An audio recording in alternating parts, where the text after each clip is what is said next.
www.pastorpaulgold.com. That's www.pastorpaulgold.com. Gold. It's really on an unstoppable run. It has gone up more than 81% in the last 5 years, 20% in the last 12 months. It is happening. Central banks are ditching the dollar and U.S. treasuries, and they're buying more gold. Gold, a biblical currency. And the good news, it is predicted to go up more. Matter of fact, the UBS even said it would go up to $5,000 an ounce. Excuse me. Are you serious? That's crazy, but Noble Gold Investments phone is ringing off the hook. Everyone wants to protect their retirement with gold, and you can too. Go to www.pastorpaulgold.com, click on that description below. They can help you secure some gold to protect your future or roll over that 401k. From day one, you will work with the same dedicated all-American experts. Whether you're a beginner or an experienced investor, Noble Gold Investments will make sure you get all the help you need. And this month, they're going to give away this right, beautiful 1/4 of an ounce, 1/4 of an ounce gold coin, and they're going to give it to you for free. This is worth over $700. They'll give this to you for free while they're helping you set up your gold or silver IRA. That's www.pastorpaulgold.com. That's www.pastorpaulgold.com. Click on that link below or pick up the phone and call them at 877-646-5347. That's 877-646-5347. And tell them that Pastor Paul sent you there. Are you serious?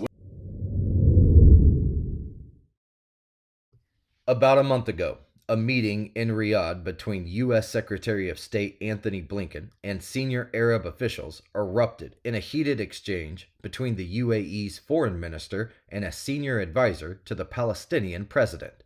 This confrontation, reported by 5 sources, highlights skepticism about the Palestinian Authority's planned reforms and reflects internal disputes among Arab leaders, potentially undermining the Biden administration's strategy for post-war Gaza. Held on April 29th alongside the World Economic Forum, the meeting aimed to discuss a unified strategy for Gaza. Besides Blinken, attendees included foreign ministers from Saudi Arabia, Egypt, Jordan, Qatar, Kuwait, and the UAE, as well as Palestinian Minister Hussein al-Sheikh, the Jerusalem Post reported. Al-Sheikh claimed the Palestinian Authority was implementing reforms and forming a new government as requested, but lacked sufficient political and economic support. UAE's foreign minister stated that he had not seen significant reforms in the Palestinian Authority.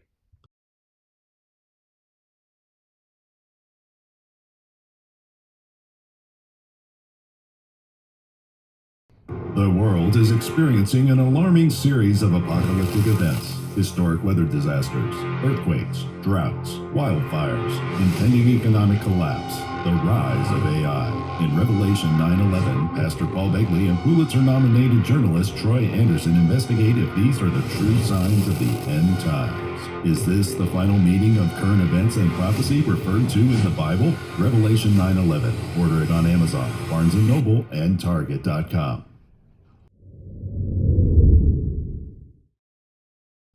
In his second speech in as many days in Normandy, President Biden focused on rallying support for Ukraine amid its war with Russia. He invoked the bravery of the Army Rangers from D-Day, suggesting they would support defending freedom against Putin's aggression in Europe today. Although Biden did not mention his Republican rival, Donald Trump, directly, he criticized isolationist tendencies, implying a rebuke of Trump, France 24 has reported. Emphasizing the importance of remembering the Rangers' heroism, Biden called for Americans to uphold the values they fought for. His speech, reminiscent of Ronald Reagan's D-Day commemoration, aimed to draw a connection from World War II through the Cold War to the current conflict involving NATO and Russia.